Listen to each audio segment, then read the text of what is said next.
Okay, this is kind of a treat for us. We're going to start the special council meeting. And obviously, this was the presentation of the Color Guard, a junior Air Force Color Guard. And we'd like to remain standing until the Color Guard is back into their position. So if we could lead us into Pledge of Allegiance. Present arms.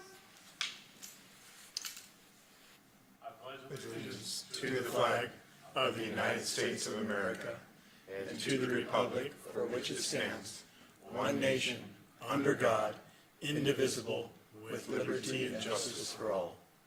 Corner arms. Right face. Forward arch.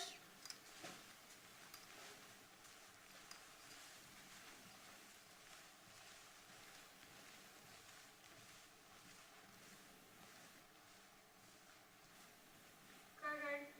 Hold. Order colors. Call out.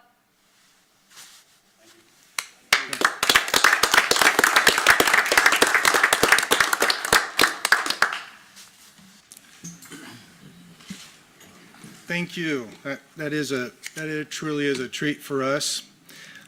We will be posting some of the video, and so that'll get recognized throughout our community. Thank you very much for coming. Thanks, sir. We will do, let's see, roll call. We have a couple of city council members excused absences. If I could get a motion, that'd be great. Your Honor, I'll make a motion to excuse Councilmember Harold and Councilmember Ewer. Second. There's been a motion by Councilmember Huffaker and second by Councilmember Hornby to excuse Councilmember Harold and Ewer. All those in favor? Aye. All those opposed? Motion carries. At this time, it's going to be citizens' comments period to provide opportunity for members of the public to address the council on any matter, including items on the agenda. Comments on the public hearing, and we do have an item on the public hearing. Please wait until the public hearing to make the comments there. I'll ask you just to come up to the podium and state your name and address, and you're limited to 3 minutes to address the council. Who's first? We have somebody, a couple people, anybody in the audience like to address city council?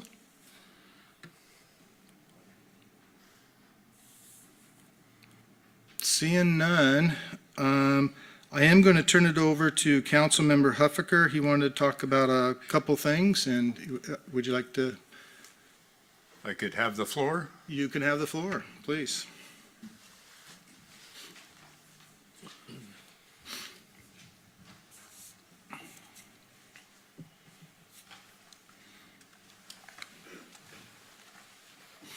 My fellow council members, I come to you tonight with some news that's been very difficult for us to make, but my wife and I have put up our home for sale and we are moving out of the area. So as of December 9th, I will no longer be eligible to be on the city council. So December 5th will be my last meeting. I've enjoyed working with all of you. I still love the city of Wenatchee. And I hope that whoever you find to fill my seat will be a voice for the citizens of Wenatchee.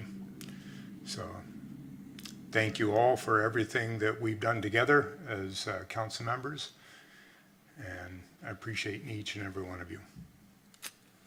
Thank you. Thank you, Keith. I actually get a little emotional about this. Keith's, how many years have you been on city council? 12 years. 12 years. And with your guidance, it helped directed our city for what it is, which is a great city. So thank you very much. Okay, consent items. Your Honor, I'll make a motion to approve agenda vouchers and minutes for previous meetings. Also, a motion to ratify resolution number 2024-27, appointing Laura Jenkins to the Hearing Authority Board of Commissioners. Also, a motion to approve resolution number 2024-28, appointing Kendall Long as a member to the Lodging Tax Advisory Committee for a 2-year term. Second. We have a motion by Councilmember Hornby and second by Councilmember Cuevas to approve agenda vouchers and minutes from the previous meeting. Motion to ratify resolution number 2427, appointing Laura Jakes to the Housing Authority Board of Commissioners, and motion to approve resolution number 2024-28, appointing Kendall Long as a member to the Lodging Tax Advisory Committee for a 2-year term. Any discussion or comments? Hearing none. All those in favor? Aye. All those opposed? No opposed. Motion carries. We have a couple of presentations. Who has, Councilmember Atkinson, could you read that for the record, please? Whereas on November 11th of each year, we honor our veterans, men and women who have served our country with honor and distinction. On Veterans Day, we show them our deepest thanks. Their sacrifices have helped secure more than 2 centuries of American progress, and their legacy affirms that no matter what confronts us or what trials we face, there is no challenge we cannot overcome, and our best days are still ahead. Whereas, although much has changed since Americans first took up arms to advance freedom's cause, the spirit that moved our forebears is the same spirit that has defined each generation of our service members. Our men and women in uniform have taught us about strength, duty, devotion, resolve. Cornerstones of a commitment to protect and defend that has kept our country safe for over 200 years. In war and in peace, their service has been selfless and their accomplishments have been extraordinary. Whereas even after our veterans take off the uniform, they never stop serving. Many apply the skills and experience they developed on the battlefield to a life of service here at home.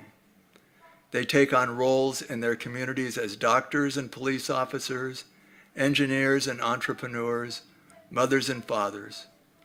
As a grateful nation, it is our task to make that transition possible, to ensure our returning heroes can share the opportunities they have given so much to defend. The freedoms we cherish endure because of their service and sacrifice, and our country must strive to honor our veterans by fulfilling our responsibilities to them and upholding the sacred trust we share with all who have served. Whereas on days like this, we are called to reflect on immeasurable burdens that have been borne by so few. We pay tribute to our wounded, our missing, our fallen, and their families, men and women who have known the true costs of conflict and deserve our deepest respect now and forever. Now, therefore, I, Mike Poyer, Mayor of the City of Wenatchee, with respect for and in recognition of the contribution our service members have made to the cause of peace and freedom around the world, do hereby proclaim November 11, 2024, as Veterans Day in the City of Wenatchee, and encourage all citizens to recognize the valor and sacrifice of our veterans through appropriate public ceremonies and private prayers. In witness whereof, I have caused the seal of the City of Wenatchee to be affixed on this 7th day of November, 2024. Mike Poyer, Mayor. Who's a veteran in this room right now? Yeah, that's, I kind of, the one word they talk about is never stop serving, and it doesn't shock me, right? I mean, you guys never stop serving, so there's nobody here directly to accept this, but we'll get to the appropriate people, and for every veteran, seriously, thank you. Thank you for letting us have a home, and that's pretty much my comment most of the time, so thank you so much. And I know every city council person has the same thought process I do. We appreciate you. We have, let's see, a proclamation presentation for Stormwater Week. Stormwater Week. Gotta love stormwater, right? when it goes where it's supposed to go. Stormwater Awareness Week, November 9th through the 16th of 2024. Whereas stormwater originates from precipitation that falls on hard surfaces, becoming runoff, stormwater runoff becomes polluted with tire wear particles, vehicle fluids, fertilizers, litter, and pet waste as it travels along roads, sidewalks, parking lots, and driveways. And whereas stormwater runoff flows into pipes that eventually flow into the Columbia River, Wenatchee River, and Squilchuck Creek. On-site improvements such as porous pavements, stormwater ponds, bioswales, and other best management practices help with pollution prevention and treatment of stormwater runoff. And whereas Washington State is a leader in promoting pollution prevention and treatment of our stormwater discharges. The City of Wenatchee staff serves on the front lines maintaining the stormwater system, inspecting facilities and reviewing plans, responding to spills, and providing education and outreach. And whereas, by focusing attention on pollution prevention and stormwater runoff, Washington State will continue to meet the challenges associated with pollution runoff. Stormwater Awareness Week is an opportunity for local government, industry, and environmental organizations to recognize the potential of stormwater pollution prevention within our rivers, lakes, streams, and other water bodies. Now, therefore, I, Mike Poyer, Mayor of Wenatchee, do hereby proclaim the week of November 9th through the 16th, 2024 as Stormwater Awareness Week, and urge all residents to recognize the importance of water quality and its impact on our community, health, safety, welfare, and quality of life. In witness whereof, I have caused the seal of the City of Wenatchee to be affixed on this 7th day of November, 2024. Mayor Mike Poyer. Thank you, Councilmember Huffaker.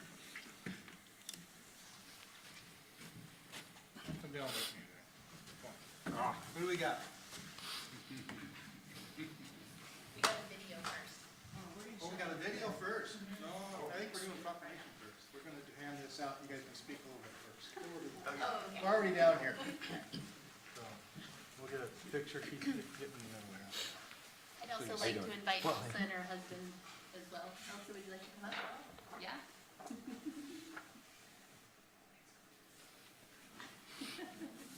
I wasn't paying attention. Who's coming up?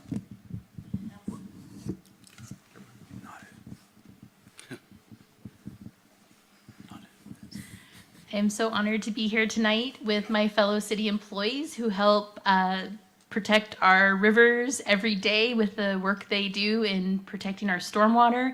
And also we have a local resident who is a champion of stormwater and the environment who helps support us and provides us the best feedback. So very excited tonight. Thank you, council members and the mayor, for your proclamation in support of Stormwater Awareness Week.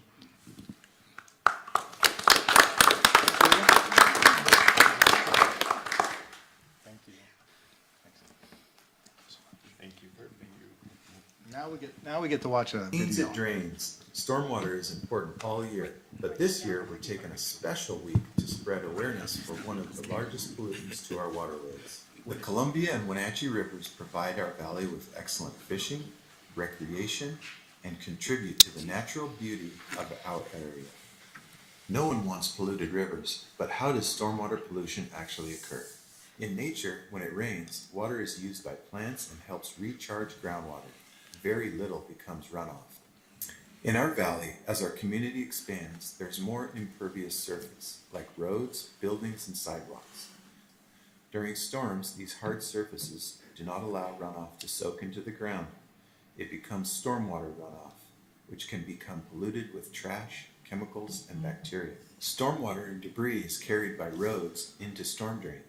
The storm drains connect to pipes underground, which collect stormwater from throughout our cities and counties. These pipes eventually flow into local rivers, discharging stormwater and all the pollutants it has picked up along the way.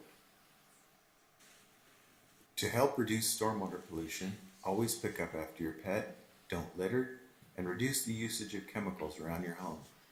Only rain down the drain. I think I recognize that voice, don't I? Nice. I'd like to acknowledge Kelsey Grover and Adam Neely. Kelsey she developed that video herself using Canva. And of course, it was narrated by Adam Neely. And just quick shout out to Jessica and her utilities team. They take their job very seriously, and they represent the Public Works Department with pride, and very much appreciate what they do. Well done, well done.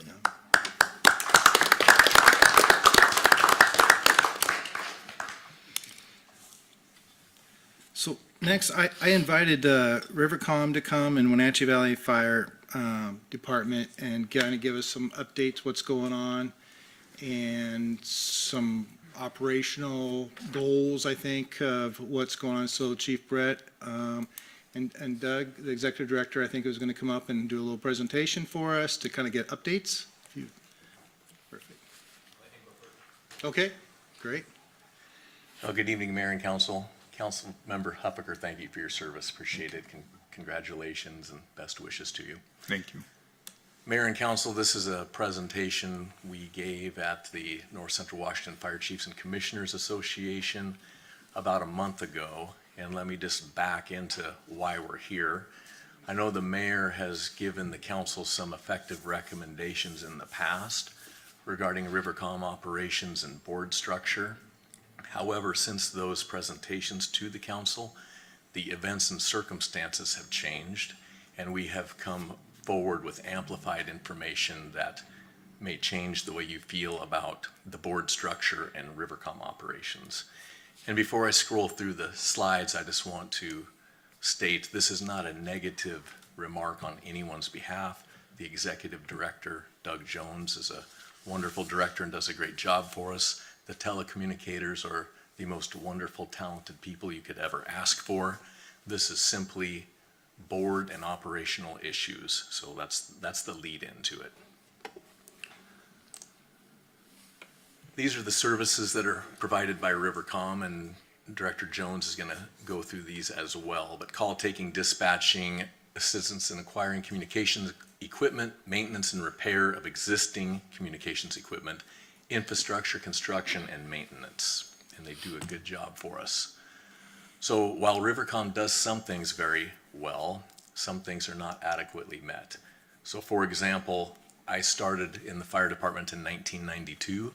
Fire was dispatched out of the basement of the sheriff's office. At that point in time, we had a higher level of service than we currently do from Rivercom.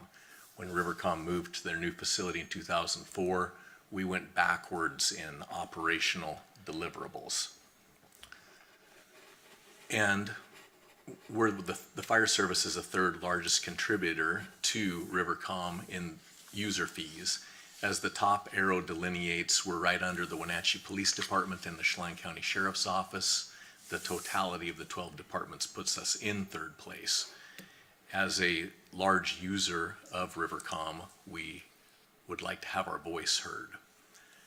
Briefly, and I'll elaborate further in the next slides, we have diminished insurance ratings, insufficient communication for firefighter safety, and lack of priority on infrastructure build out. Some of the reasons for the diminished insurance ratings are Rivercom is unable to adequately track our time. So the RCW requires us to promulgate a report annually on our performance standards. How fast do we get to you? And we can't get that data from Rivercom. So not only has it made us non-compliant year over year over year, we cannot pursue accreditation either. And we intend to pursue accreditation beginning in 2025. Currently, the Washington Survey and Rating Bureau gives Rivercom 72% of the credit out of 100% as a dispatch center. On the right here is our performance standards throughout the various zones. And as I stated previously and in the text up here, we're failing at our mission because we can't validate how well we're doing our job. Anecdotally, we know when we get the call, we're getting dressed and in the fire truck within a minute. We're getting to you within 4 to 6 minutes. We know we're doing this, but we can't prove it because of the deficiency in how data is recorded. The firefighter safety component is Rivercom cannot hear our tactical frequencies. So let me just give a brief overview of that. We have a couple frequencies that are monitored by Rivercom. When we're responding, we're talking to Rivercom.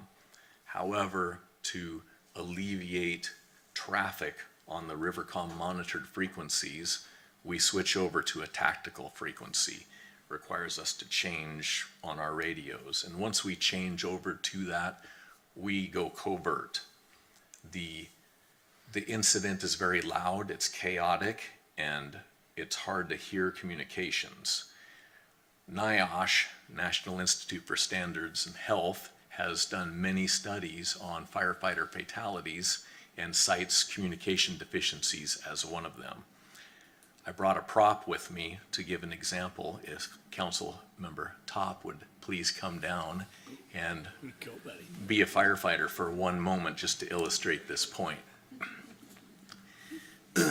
So, council members, I just brought a coat and a radio. When we go into a fire, we have a whole ensemble of gear, a self-contained breathing apparatus. Our communications are very diminished.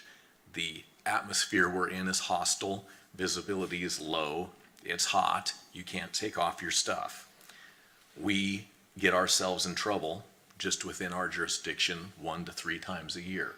We had 2 close calls this year that would have elicited a mayday. One of the issues cited as a big fatality cause is the firefighters are trying to change their tactical channels while under duress in an emergency scene. And just give me a minute to give an example. Thank you.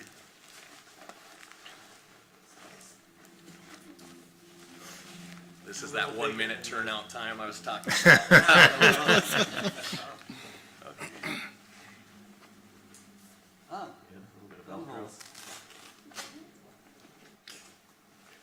Okay, Velcro, Councilman Velcro this top.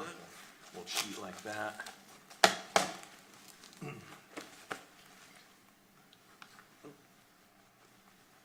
Gloves. So while our council member is in barely any of the things we wear and in a sterile environment, here's the tool that we communicate with that you depend on to save your life if you get disoriented, trapped, etc. in a fire. There's a 16 selector knob, 16 channels. If you go all the way one way, Rivercom can hear you. If you go all the way the other way, Rivercom can hear you. However, like I stated, when we go into combat, we switch to a tactical frequency that is not monitored to alleviate the Rivercom traffic. So just for example, let me put this radio in Top's hand. Top is in duress and you need to change channels. So please grab the radio and twist the knob one way or the other. But you can't take off any of your gear. Yeah, it's kind of. Simply, this is extremely difficult in a hostile environment. Just to make that point, were you able to do it, council member? Yeah, you don't have the most dexterity, and the radio's kind of sunk in the pocket, so you can't really access it super easy. But Nor can you see it Yeah. in the environment we're working in. It's all tactile through gloves. Thank you for participating. You look good there, buddy. Yeah. Should I take a picture for? Yeah. Second career. Thanks so much. Thank you. Volunteer applications after the meeting. Yeah. Yeah. We got chief for a day and a firefighter for a minute. Yeah. Thank you so much. That seemed to take a little longer than 1 minute. It did. We will. And he put on one piece of the 20 that you guys put on. Yeah. Yeah. We'll work on that. All right. Nice job, Tom. The So that's what we're confronted with on the TAC frequencies. It's, other jurisdictions have been monitoring the tactical frequencies for many years. We're lagging behind here. And then why do we not monitor the TAC frequencies? Well, in the valley, the infrastructure largely exists that we could monitor them, but for Rivercom's entire region serving 12 fire departments, that's not the case. So build out would be required. Solutions, minimum 2 assigned fire telecommunicators on shift. And just let me give you a scenario that just happened to us the other day on how this radio traffic works. We got dispatched to a commercial building fire behind, over by Office Depot, behind GS Long. In fact, it was the GS Long building.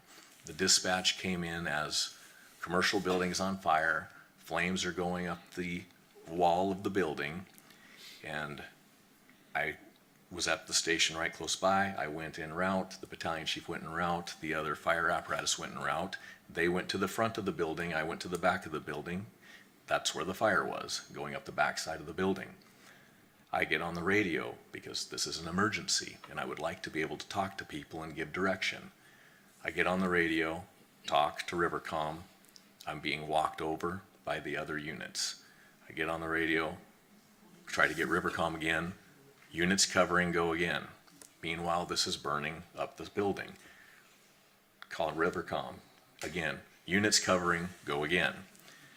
So we're minutes now into the fire, unable to give direction because of these communication deficiencies. Repeated tactical frequencies and integrated communications are other improvements that we need. And how would we get there? We have never had a seat on the board. There's the 2 cities have a seat on the board. The 2 county commissioners have a seat on the board. There's been an ex officio position that's rotated on a 2-year basis between EMS for 2, police 2, fire for 2. That has been one of the glaring reasons we have not made progress over the last 2 decades, because we're lacking consistency in presence and we don't have somebody with esoteric industry knowledge that can speak on our behalf consistently to make sure we're marching towards the goals we need to serve the fire service. The mayor has already addressed many of the things that are going to help alleviate our operational deficiencies that I just covered, but the systemic issue has been we need a voice on the board. And this is just a recap of what I just said. I won't go through that again because Director Jones is coming up next. Can I clarify anything or answer any questions? Yes. Other cities, how are other cities managed as far as radio traffic and getting their times logged with Rivercom, or how do they get their times logged so you have that? A really common way in busy suburban and urban areas is touchscreen response. As I was telling the story about arriving at that commercial structure fire, we're all trying to get on the radio and chew up airtime. The technology exists just to touch a computer screen that's logging all these times. It takes that off of the telecommunicator's hands and accurately captures it. That's been around for quite some time. We have lacked interface capability because Spillman is a law enforcement package, and law enforcement is the predominant call volume of this. Spillman doesn't have a fire package, so we're looking at alternate ways, and we believe we have found them to meet our needs.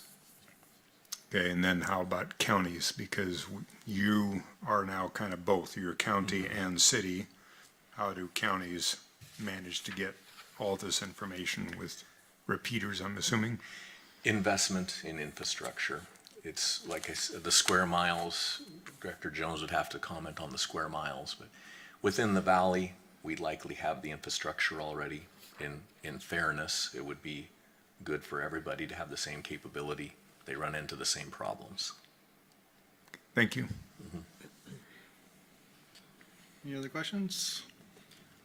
So the equipment that I was working with, that's standard, that's up to date, like that's how, yeah, just seems, yeah, I mean, I'm under no pressure at all. There's nothing, it's quite difficult to access and change that. So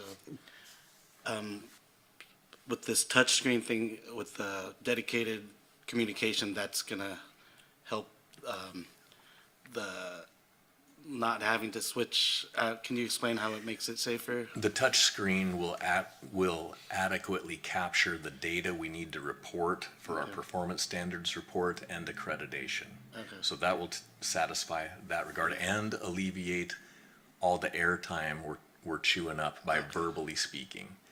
The critical communications are brief. More, yeah, so and you need can to do more be heard. tactical stuff. Okay, thank you. It's simply, the safety aspect of it is you need a person in a sterile environment with a powerful radio that can hear the tactical frequencies, that if someone is in trouble, we have a standard language that we speak when we're in trouble to hear it. On the fire ground, that is often missed. And we've had 2 incidents this year, like I mentioned, where we were this close to hurting someone. And that's for the dedicated personnel that you had in there. Yes, one was the Balsam Root fire, where we almost had someone get burned. That would have been a Mayday. And we just had someone partially fall through the floor in a house fire. Sorry about that. Battery high.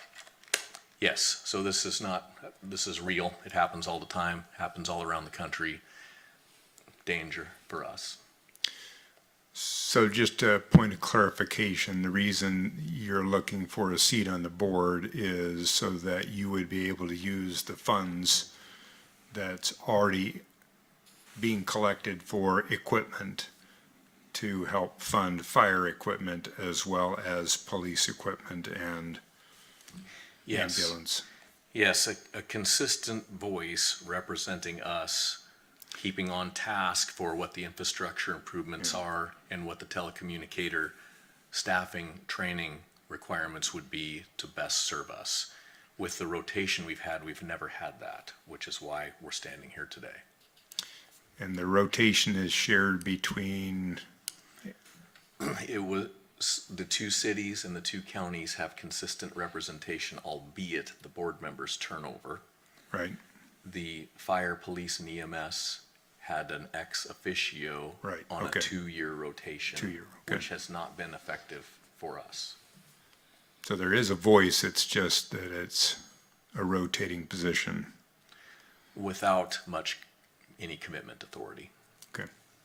And we're respectful of finances. So we're not standing here not cognizant of everything costs money, but that's why we want a seat, so we can be part of the strategic plan and the implementation and see it through and be a contributor and go back to our body, our chiefs, and say, here's the cost, here's the needs.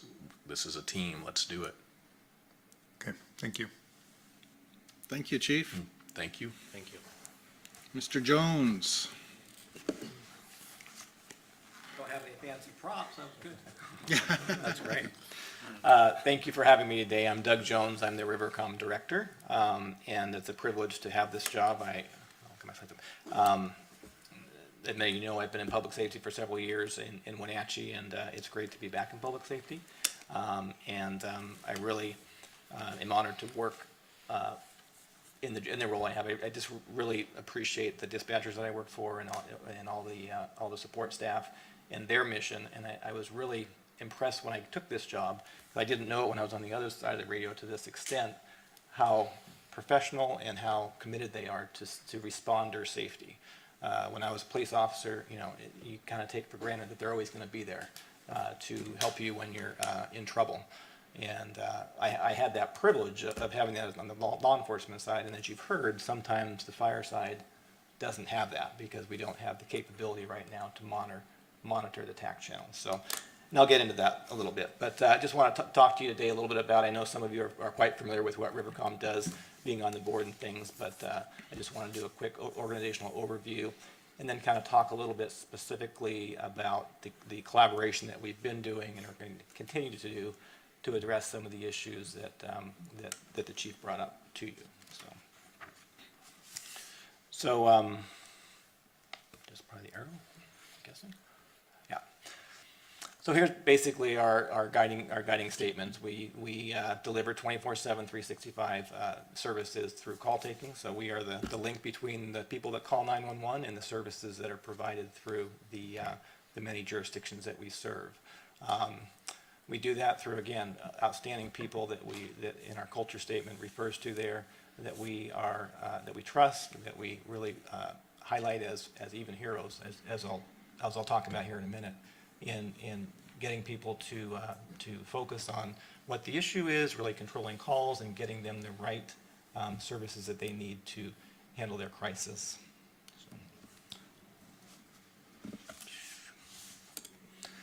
This is just a breadth, or kind of the breadth of customer services that we provide. Again, we link the community to emergency services. We talk about our geographical areas. As we all know, it's quite large, covering Chelan and Douglas counties. That's a lot of radio sites, as you'll see here, that we maintain to keep those communications, the radio communications, to our responders. 58,000 911 calls per year. As you'll see, that's increasing every year, as you can imagine, with our population and things like that. And in addition to those 911 calls, we get about 95,000 non-emergency calls. So have a lot of calls coming into the agency every day, which again, when I first came here a year and a half ago, I was pretty amazed that that's how many 911 calls we actually get in a day. That's a lot, over 100 a day. First responder agencies, you see law enforcement, those are the top, those are the four that we do, but again, 12 fire department agencies. It's a pretty big chunk of what we do, as far as the call volume and not only the call volume, but when the fire is called out, they typically go to pretty large operations. So we have a very significant piece in those structure fires and those wildland fires and things like that.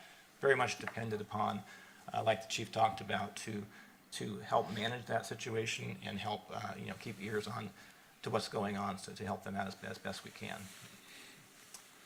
So that's really the breadth of our services that we provide. How do we set our priorities? And this was done.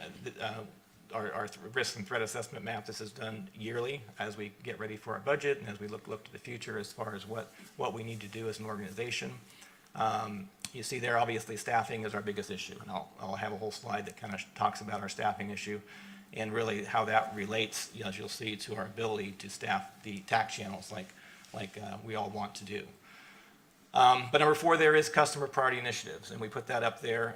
We identified that late last year, coming into January 2024 with our budget, to recognize that despite all the things that we're doing there, as you see in our priorities, we have to listen to our agencies and what their priorities are, because their priorities matter, and specifically when it comes to responder safety, that's a big one.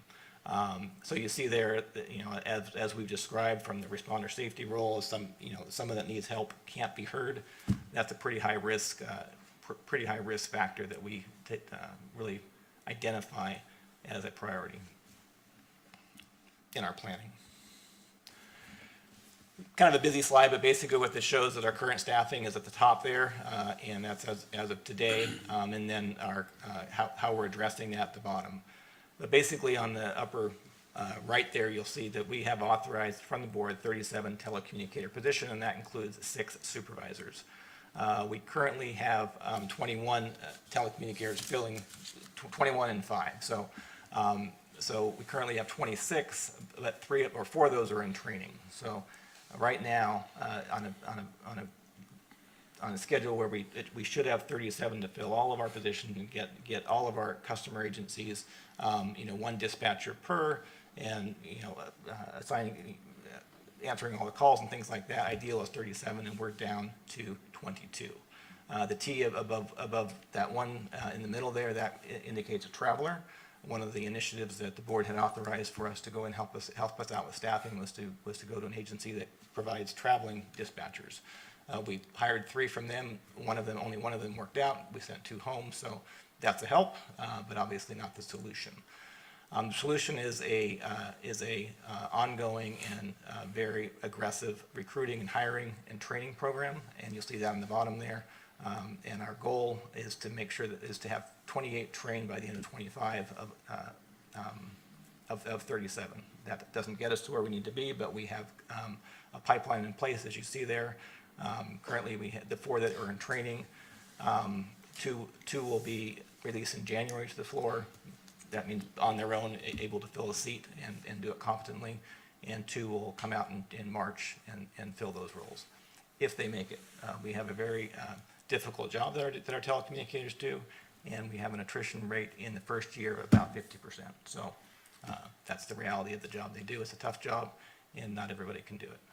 So that just kind of, again, puts some context to our staffing abilities when we talk about what we can and can't do for the fire department, currently anyway. I just put this up there because a lot of people think of dispatchers as just sitting behind a radio and answering calls, but they save lives every day. These are validated life saves from our medical consultant, Dr. Job. He looks at all the times that our dispatchers get on the phone and basically manages a CPR process for somebody, for a caller. And these are our life saves, and actually had some babies delivered in 22, but the life saves are the big ones. Had our dispatchers not been trained and ready, and in those situations, people would have died. So, and we have currently tracking 6 for this coming year, 2024. So I'd like to highlight those. In addition to our staffing shortages, though, you see that our call volumes are going up. From 21, 22, and 23, the color codes there, you see the both the 911 calls and the business calls are going up, and that's consistent with call load and our population, things like that. So as we look to increase our numbers to our authorized 37, we're also going to be looking to increase our overall authorization. So it's really a big job to get our staffing to where it needs to be and to keep it there on a regular basis moving into the future. Talked about our the other major part of Rivercom is that we own and operate radio sites that reach our fire departments and our police departments and our EMS throughout the Chelan-Douglas region. We are continually prioritizing and looking at where the gaps are and programming and budgeting to get better coverage to the best we can throughout our region. Just to touch on one of our initiatives is obviously our new building. The city has graciously extended our lease at the police department for 5 years, but that is going to be up in 2029. So we have a plan to build a facility, and we just recently purchased property you see there. So we're moving ahead with that on the timeline that you see up on the upper right. That's just more about our property. And so getting back to kind of the Rivercom fire support plan. So as Chief Brett talked about, we identify the TAC channel monitoring as a big issue, and that speaks to not only our ability to staff that requirement, but also equipment. He talked about the TAC channels. They are not. We have pretty good TAC channel coverage in the city here, but beyond that, the TAC channels don't have the repeaters and the power that our main fire channels do. That basically can go through both counties. So that's the staffing and equipment issues are what we need to address. The data improvement piece is the other is as he talked about what we need to do, and then the fire frequency coverage enhancement. There are holes within the county where even our repeated radios, our 2 main channels, don't have good coverage, so we need to work on that. So we have developed, we met with Chief Brett and his team, and we've gone to what we call the ROG, Rivercom Operations Group, and we've shared and we've gotten input, and we've developed a 3-year action plan. Those are just slides that kind of show what we're doing a little bit there. We have committed funding, the TAC channel base stations. We've committed $80,000 to get base stations at several of our locations to improve that TAC channel coverage out beyond just the Wenatchee area, so we can hear them when we are able to do that. On the staffing side of the TAC channel, we have training scheduled for December to train our dispatchers on what to listen for on those TAC channels, and we've committed that when they are available at this point, and not on other calls and things like that, they will listen to those TAC channels. But we can't, obviously, because of that staffing issue, we can't commit to what we all know is needed, as the chief talked about, 2 dedicated dispatchers to the fire side.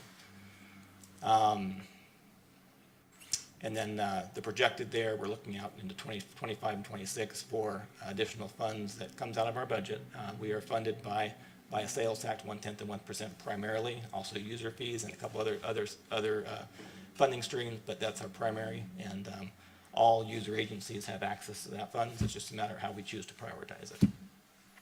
So that's really what we've done since the presentation, and even in since I've been here, trying to identify those priorities that the fire department has and how we're going to get there to meet them. The outcomes from our 3-year plan is here, tax channels, and we want to get to the point of no less than those 2 dedicated fire telecommunicators to handle those incoming calls and major incidents, and we want to have that capability too to surge additional telecommunicators as necessary. So once we get to that 37, we'll have that ability, and that's our goal.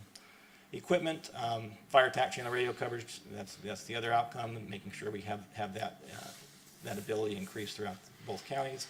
Data improvement, Chief talked about that technology. We have tried a couple different things, and we are settling on one that we're going to go live with no later than December 1st. We've trialed it over the last year as well, but it wasn't working real well, so we went back to the developer, and they've been made some upgrades and some changes, so we're hoping that will effectively solve that problem. And again, we're going to implement that with Wenatchee Valley Fire no later than December 1st, and then move that out to other agencies as we can.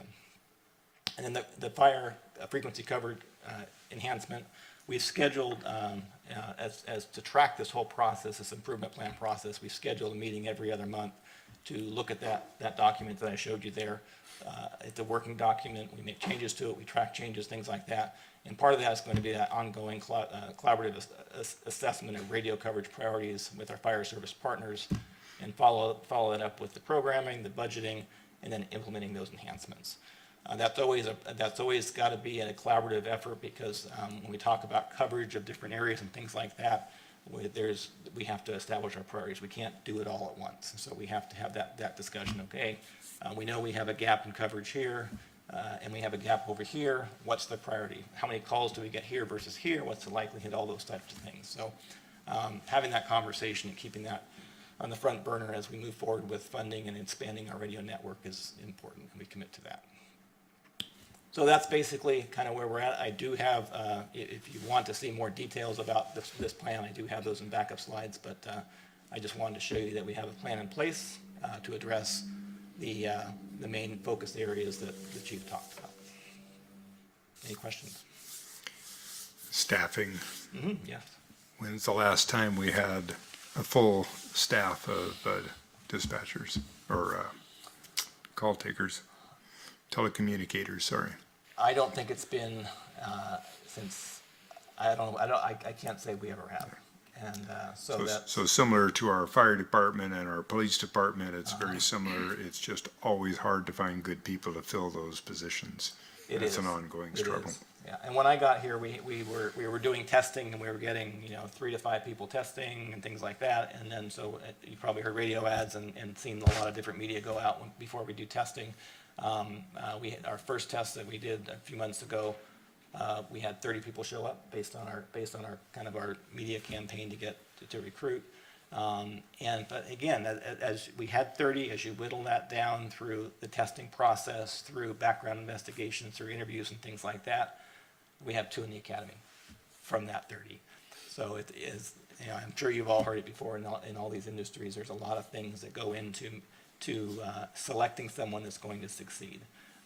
Those 2 have done very well, and so I think my goal is to expand that pool so that you have a much greater capacity to draw the quality from that larger pool that we need. So that pipeline, I've got a great team and my HR department doing the testing and really driving that pipeline. But that pipeline, we show it there through 2025, but that's got to continue. Even when we're full staff, you've got to keep that pipeline going, because you've got to continue to account for that attrition. So, okay. Thank you. Mm-hmm. Mm-hmm. Any other questions? Mr. Jones, thanks for bringing us up to date, and All Chief right. Brett, All right. we appreciate it Thank you for your time. very much. So kind of helps us get some clarity and I know we've been striding, back and forth. I've been meeting prior to each Rivercom meeting and brought the fire department in on every conversation before we go to our agenda.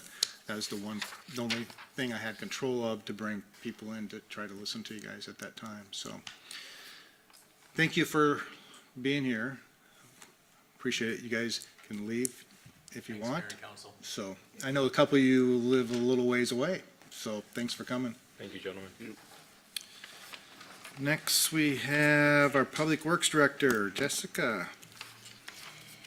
Evening, Mayor. Of and- Utilities. I forgot Yeah. to say utilities.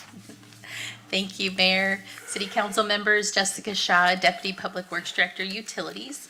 And tonight, for your consideration, I have the fifth addendum to the temporary water rights mitigation agreement. Yeah, fifth. So this is for us to continue on an annual basis with Crown Columbia Resources LLC. They are, we are allowing them to use our water right that we don't currently need to be able to water some agricultural lands. And we have been working very closely with our water rights attorneys and ecology and Crown Columbia to try and figure out how we can make this a longer term agreement, because to date it's been kind of a year-to-year basis. So this one is just for 1 year. This would be for the 2025 irrigation season. We do have a new approach that we'll be working on to try and do at least a 3 to 4 year agreement. And that's currently in the works, but for now, we're still on a year-to-year basis. So again, this is allowing Crown Columbia Resources LLC to lease our water rights to Granite Farms and use it for agricultural purposes. And it's a water right that we currently don't need, so it's just sitting on the side. And so this is both beneficial to Granite Farms and to the city to be able to lease this water right for another irrigation season. So I'm happy to answer any questions you might have regarding this fifth addendum. What was the dollar amount again on this one, Jessica? So back in the spring, we brought a mitigated term sheet, and it was $199,000, but that doesn't include the taxes that we pay, but that's the annual lease fee.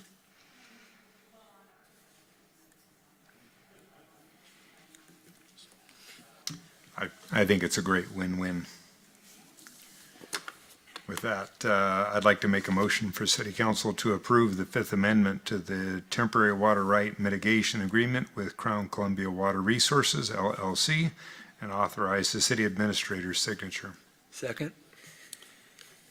We have a motion by Councilmember Huffaker and second by Councilmember Atkinson for City Council to approve the fifth addendum to temporary water right mitigation agreement with Crown Columbia Water Resources Limited Liability Corporation and authorize the city administrator's signature.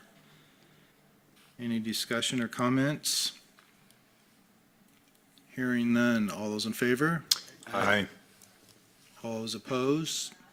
Motion carries. Thank you. Thank you very much. So now we have a public hearing.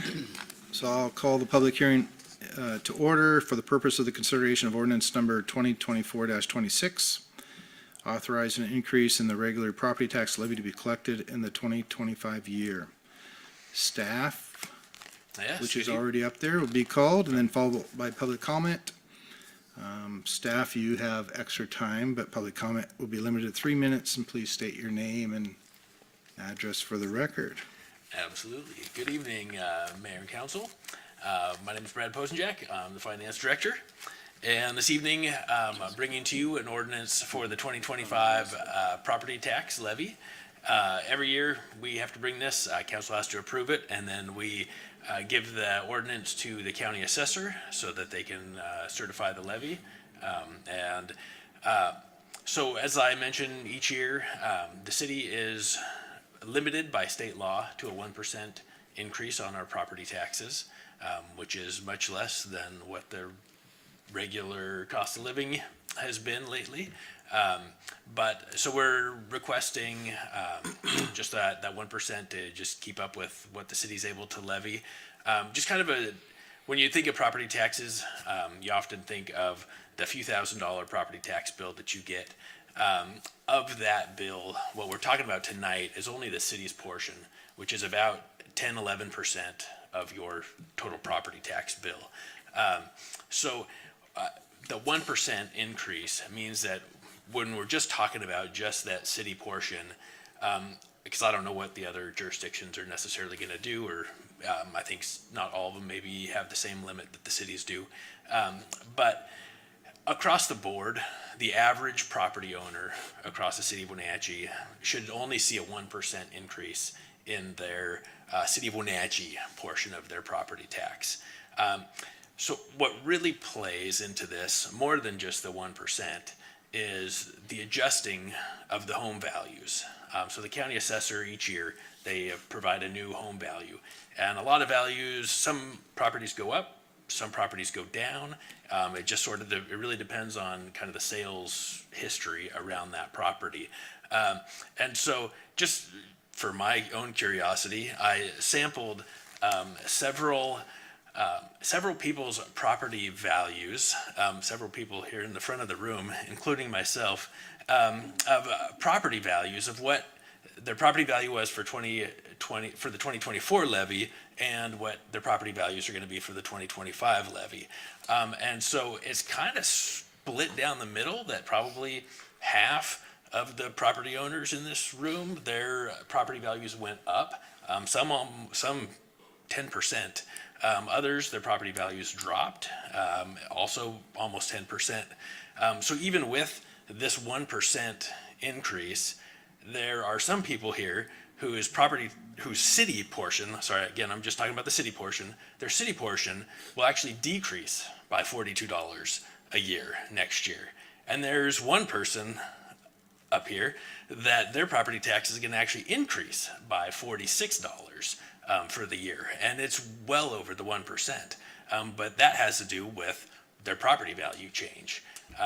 My home, the assessed value actually went down, and so based on this 1%, the way the levy rate comes out, I'm going to pay $6 a year more in property taxes with this 1%, which is actually pretty close to the 1%. I'm one of the outliers that actually is following this 1% increase. So because of this, my property taxes are going to go up about 50 cents a month next year in relation to the city's portion. So all that to kind of give you a picture of what the practical impacts of this 1% increase in property tax.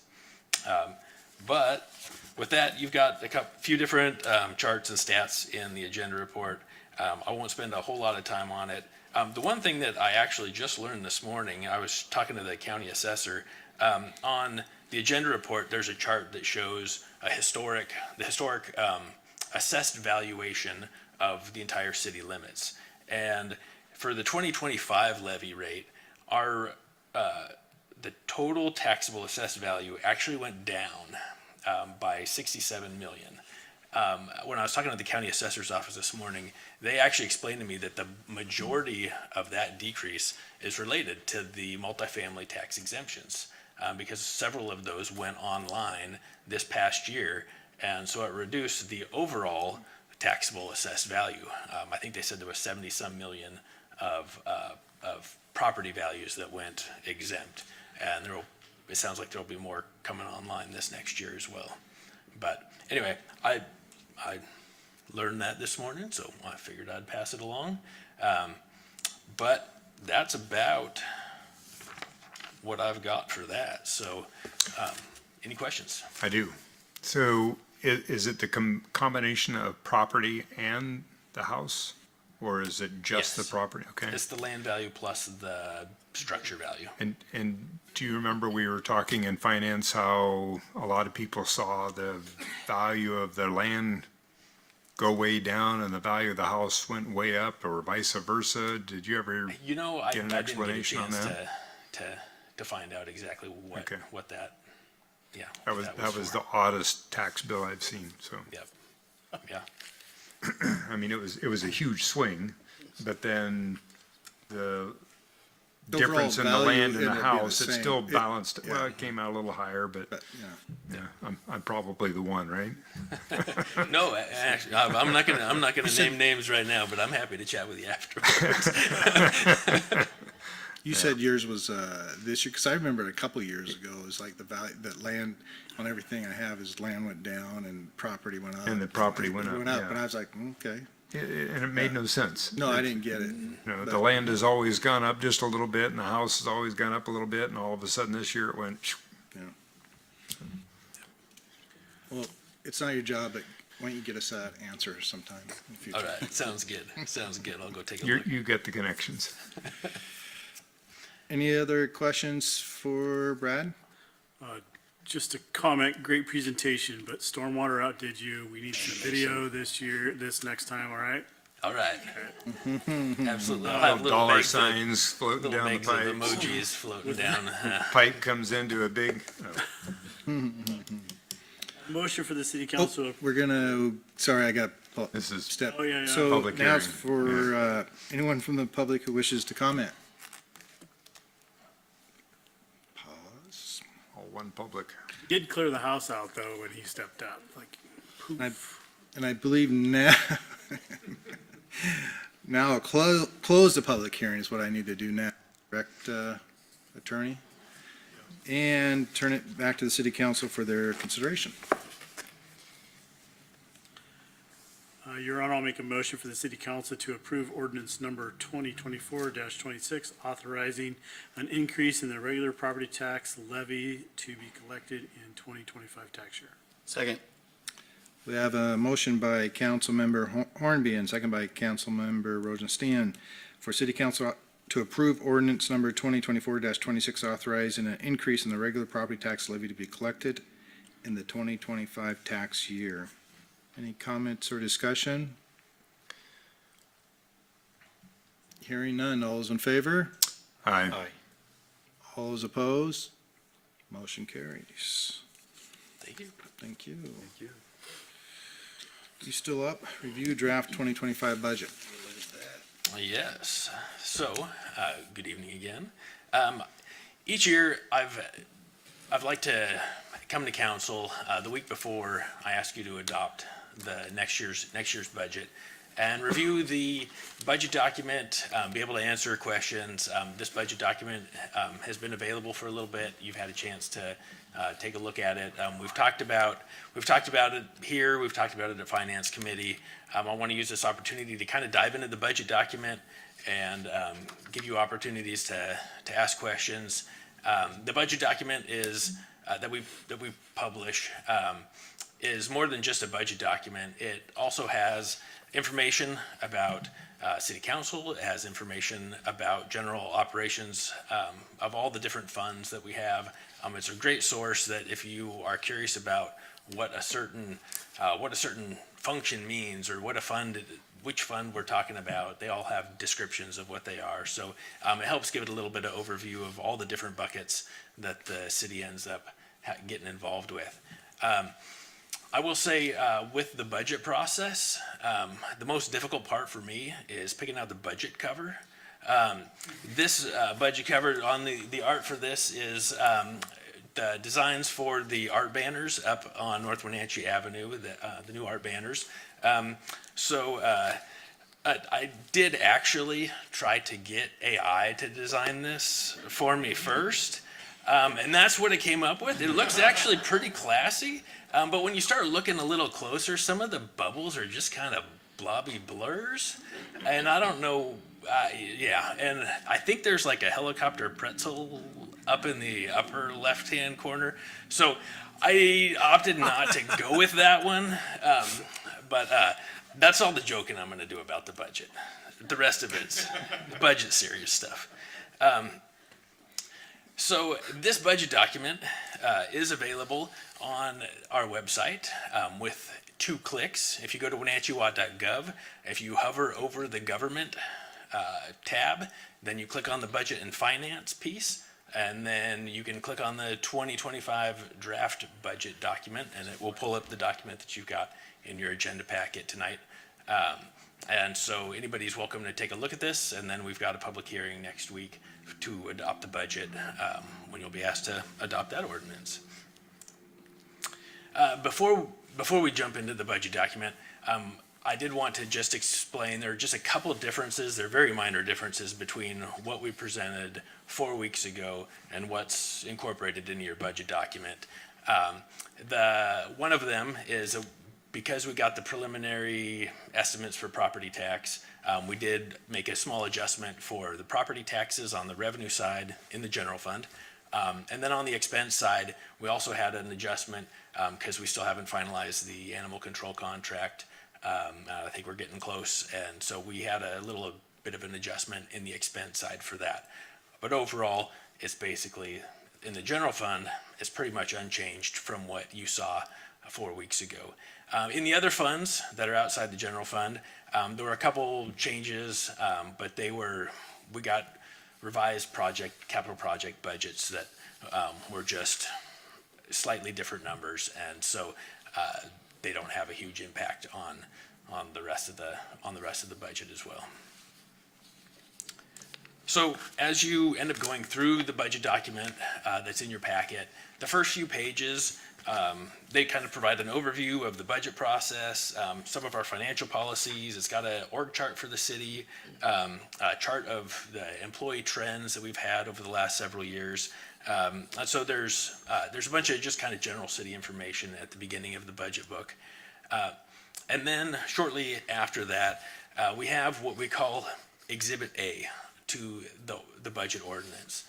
So next week, we'll have the budget ordinance here, and really what we are asking council to adopt is the numbers in this Exhibit A. And we adopt the budget for the city at the fund level. We have 36 different funds. The general fund is the major fund of the city, so that's why we end up focusing on that quite a bit. But there are 36 funds. They don't all show up on here, but they are in the budget document. And so we do ask council to adopt this Exhibit A, and really it's the budgeted expenses column that we legally have to adopt, but we also adopt the revenues as well, just so we can see how they all balance out or don't. We also then focus on the general fund. Again, it is the major fund for the city. We've got some long-term projections in here. We also have overview of our revenues, expenses, with some history tied to it. And just kind of diving a little bit into the details here. The revenues for the general fund, just kind of our major revenues for the general fund are property tax, sales tax, and utility tax. The property tax, that incorporates what council just adopted. The sales tax is actually, we're projecting less than we projected for 2024 because with the slowdown in the economy, we're not going to hit that 2024 number. But we are hoping that we'll still get to that 12.8 million next year. It might be, that may be optimistic, but we're hoping that things pick up a little bit. The utility tax on this is city utilities and other utilities like we've got tax on power and other, and the PUD water, and there's natural gas tax and a couple other things in here. So we beat the 2024, we are going to beat the 2024 budget. So we don't actually expect a 9% increase in the actual amount that we collect. Because we are going to be the 2024 budget, we're probably going to be more around the 6% increase. One of the driving factors for that is that city utility rates are going up 6% next year. So that has a direct impact on the utility tax revenue that's coming in as well. Some of the other, I know building planning permits, we had some big building permits this year. And so our building permits have performed very well in 2024. When talking to our community development department, they don't know of as many large building permits that are on the horizon. So that one has been budgeted down, but we typically beat that revenue as well. Some of the other ones are kind of up and down. Some of that's just some of it's reclassifying some of the items, but overall we are budgeting. We're budgeting a 2% increase over our prior budget, but probably overall, when the actual 2024 and the actual 2025 play out, we're probably going to be, hopefully we're going to be up a little bit more than 2%, because we will probably come right in on our 2024 budget overall. So anyway, I won't spend too much time talking about that. If you consider what I already talked about, not too much time. On the expense side, we've got all the different departments in the general fund, and most of them kind of have the minimal increases to them. Again, you see the Defender Court Jail Department. We talked about this 4 weeks ago, I believe. Our jail contract is slated to go up quite a bit, even though we haven't finalized those negotiations. So that one is spiking. The non-recurring, that's our one-time requests. That is down significantly because we sort of put the brakes on one-time requests for 2025, just in light of the unknown economy. We didn't want to overextend our reserves for 2025. So in the past, we have I will say in 2022 and 2023, some of that was using some of the federal COVID funds to help complete several different projects. And so that wasn't all just general fund reserves. But yeah, definitely we are being more conservative with our expenses this year. And then at the bottom of this chart for the general fund, it focuses on the recurring budget. So we like to look at recurring revenues and recurring expenses versus the one-time type revenues and expenses that we get. We really want the recurring revenues and recurring expenses to balance. And when we budget, sometimes our budget, they don't balance in the budget. But what ends up happening is we typically end up beating our revenues, and our expenses, we have to come in under budget on our expenses by state law. We have to come in under budget. So we will. So that gives us a little bit of wiggle room in here. And I threw it these grayed out snips just kind of as an example. In 2021, we budgeted our recurring revenue and expenses to be down about the same amount that we are for 2025. And when the year actually played out, the 2021 actual right above it, we actually ended up growing our reserve by 3.8 million. A similar effect in 2022 and 2023, basically budgeting for a break-even recurring revenues and expenses, and they actually grew by 2 to 4 million.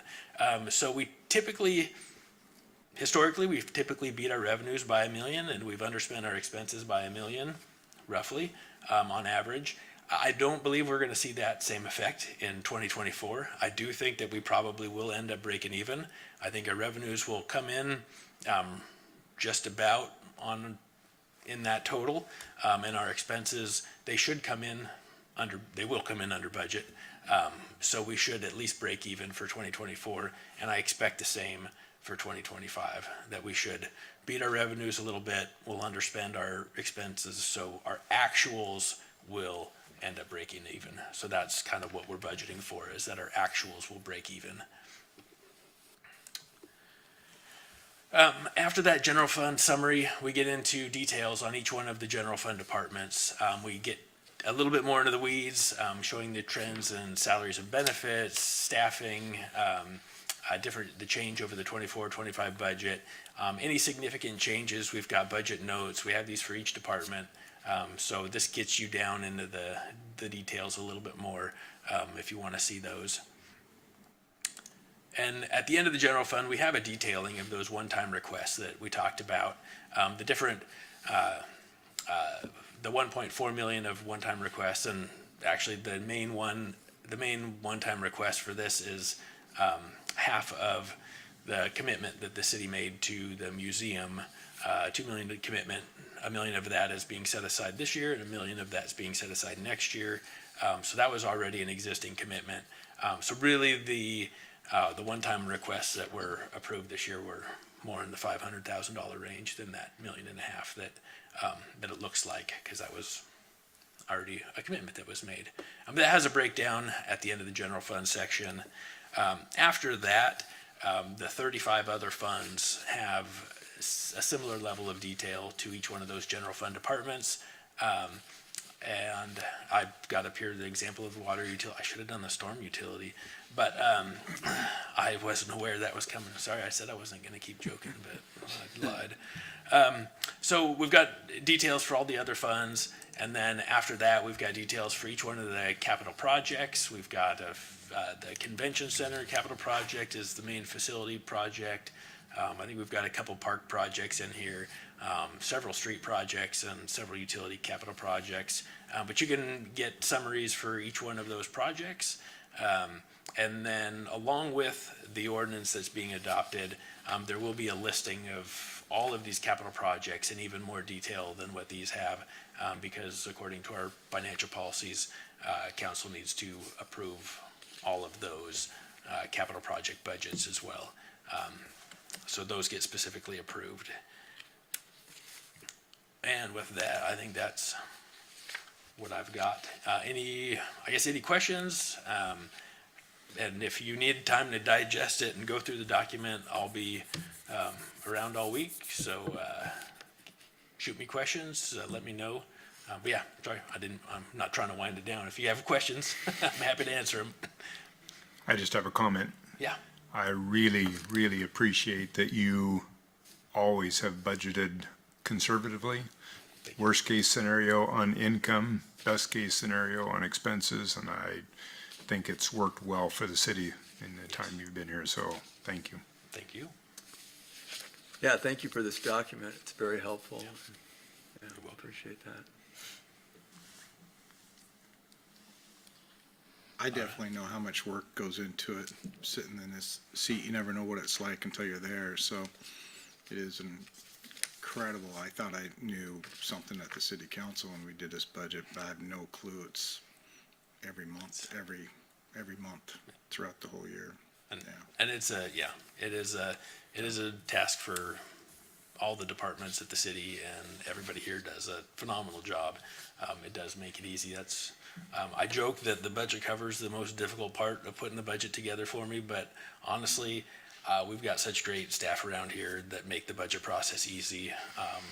Even in a year when we told everybody we got to scale back a little bit and we got to tighten things up, everybody came together and nobody was complaining. Nobody was trying to play games. It went very smooth.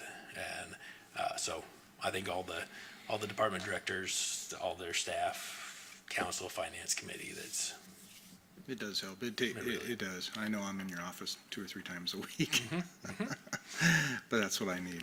Yep. So, well, thank you. So this will come up Yeah. next week. next week. Great. Thank you very much.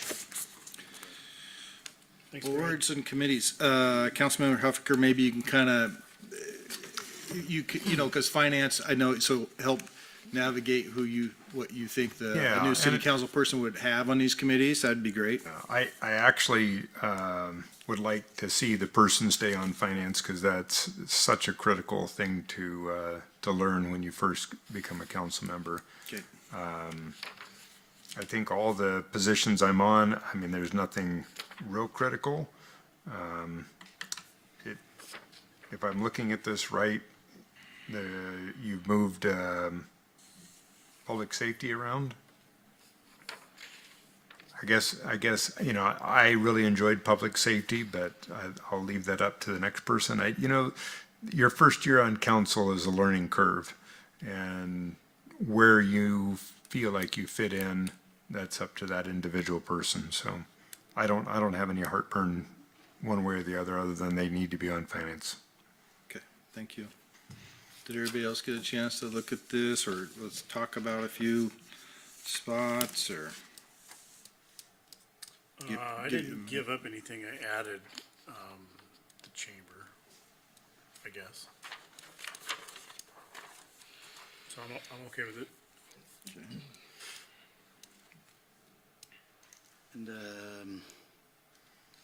yeah, mine's the same, so I'm okay.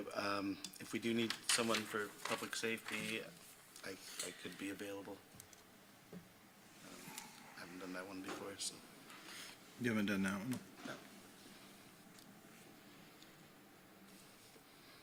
If Ewer does not want to take on finance. I guess I could do that until we find a replacement for Keith. I think she said she likes it, but, She's not on there now. oh, she not? So you're, okay, you want to do Well, Keith's finance leaving until, soon. okay, until we get a new one? Are you getting this, Tammy? Yes, Or except what are we doing? Charlie and Linda are already on finance, and so technically the third would be the new, and so that is, Okay. unless the council. of Well, course, until wants we to get change the, Don't that. have until a we new get the one new now. one, I We think he's won't just have mentioned. one immediately. Until Yeah. my seat is filled. Yeah, is- it'll be, is what you're saying. it'll be to Keith, but until then, Councilmember Hornby will show up. If you don't want me to help, I could. No, go you're- to you're another showing meeting. up. That'd be wonderful. You already to. spoke, it's done deal. No, she We'll said just, no. we can just put you as alternate, but, I and, take back everything I've ever Yeah. said.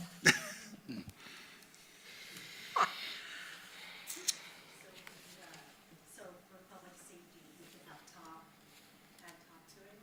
Yeah, if no, yeah, and also until the new council member, if they, yeah, but until then I can, And then so we just need one more for the Public Services Committee, we're already on. which will now meet the second and fourth Tuesdays at 8:30 a.m. It's a good one. Yep.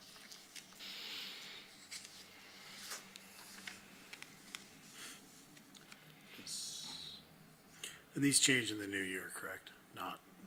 Okay.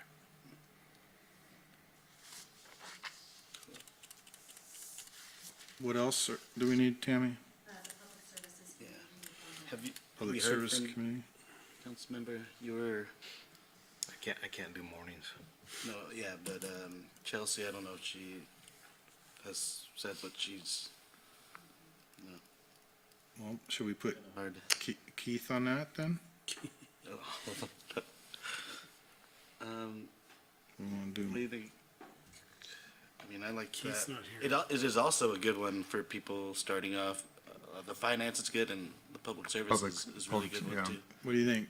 Yeah, that's actually not a bad plan. Generally, we have not had the Oh. same council members. Same on council both on both, you're right. Committee and finance, because Okay. those are, however, I think, Councilmember Ewer, has been making finance committee at 8:30 on Tuesdays, which is now our public services and they is, so switch. as long as Oh, yeah. she's Okay, let's- comfortable with That's that. probably good. Yeah. We can have her on that, and then we can confirm with her. Perfect. Okay.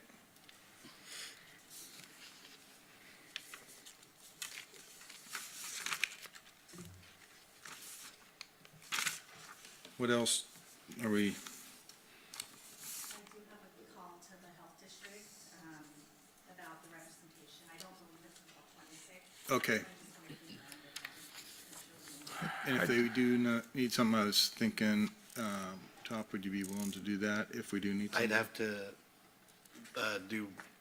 give up something else. Okay. Yeah. No, it's fine. Okay. So East Wenatchee has been sitting on there for how many years? It's only supposed to be a 3-year term. Gosh, could have Okay, swore this it was would- supposed to be alternating every year. I'd love to find out what that agreement actually is. And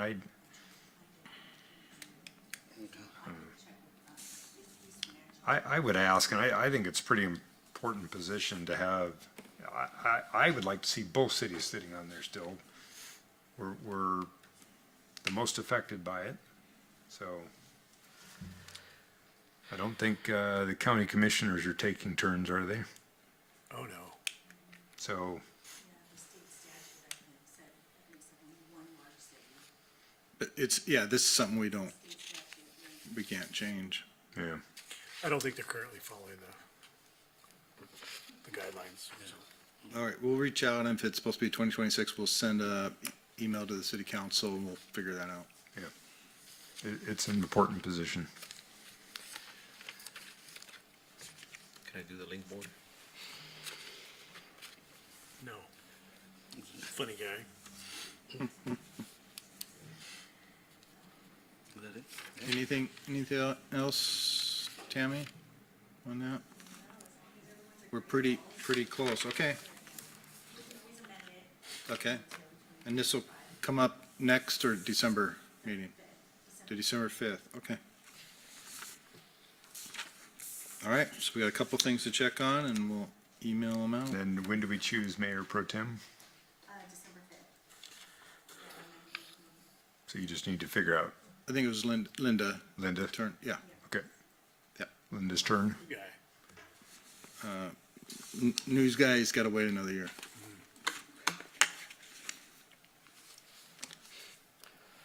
Okay, All right. we're good. Here we go. Reports. I think we just sent it out, but there'll be an executive session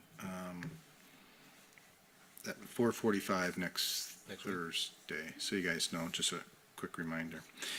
I attended the bus with the Wenatchee Police Department at Walmart. That was fun. They said I was very outgoing, and they said that within an hour they got more than they have in the hour before and the hour after. So it was a challenge for me, and I loved it. I got to tell you, you just never know who people contribute for a cause to help people out in the school district, for children and for families. And I had, then when they came out, I asked them if I could walk them over to the table. I said, grab me on your way out when you came over. One guy went in for a bag of potatoes, and he had probably $50 to $75 worth of everything else. He says, I'd like my potatoes, and took everything else. And it was just story after story when people came out. If you just asked, they'd come out and I asked a few people for pictures if it was acceptable with the police department and stuff about it. It was a cool event. Next year, I think it would be fun for city council to be there wherever it is. They said they got more than they ever have in any other prior year. So it was just fun to be there. Another thing is a big shout out to POD for the Riverfront Park work. I don't know if you guys been seeing it for the new trail. Looks great. Pretty soon. Obviously, the Veterans Day parade is 10:30 Monday. And our city attorney, not the assistant city attorney back there, but our city attorney, submitted a letter of opposition on the city behalf of the new public defender standards. We kind of talked about that before, that they're trying to lower caseloads, and we're like, how are we going to get this figured out? So I might do some testimony next week on behalf of the city of how this is going to play out, because there's no more funding. So we're going to be in an awkward position of how's this, it's not going to work for us. I mean, you're just going to let people go. I mean, it's going to be tough for us. So I don't know, Steve, if you have any other comments to help us through that you have a thought process on that, if you want to share or not. I do not. Okay. Something that Danielle's. Okay, perfect. All right, thank you. Okay, what else do we have besides Councilmember Huffaker leaving? What other announcements do we have? I want to say I drove through McKittrick Street traffic light. Oh. So it's actually lit up and working. Yeah, cool. Well done, Public Works. Princeton is open. That's nice. Anybody Okay. else? Last week, I did the middle housing walking tour along with Councilmember Atkinson, and I learned a few things with middle housing, and I believe we should take in consideration and adopting it for next year to help benefit the residents. Also, I got invited to be a speaker at the Wenatchee Valley College. It was from the Trio Student Support Services program. And what they do is they help the first generation students through college and provide different services to help them graduate with their AA and transfer to a four-year university. And I got to meet some students and staff, and it was a great turnout and a great opportunity to speak with them. Yeah. Busy, that's nice. Okay, well, what's my favorite thing? Your Honor, I'll make a motion to close the meeting. Second. Motion by Councilmember Huffaker and second by Councilmember Atkinson to adjourn the meeting. All those in favor? Aye. All those opposed? Meeting closed. Thank you, everybody.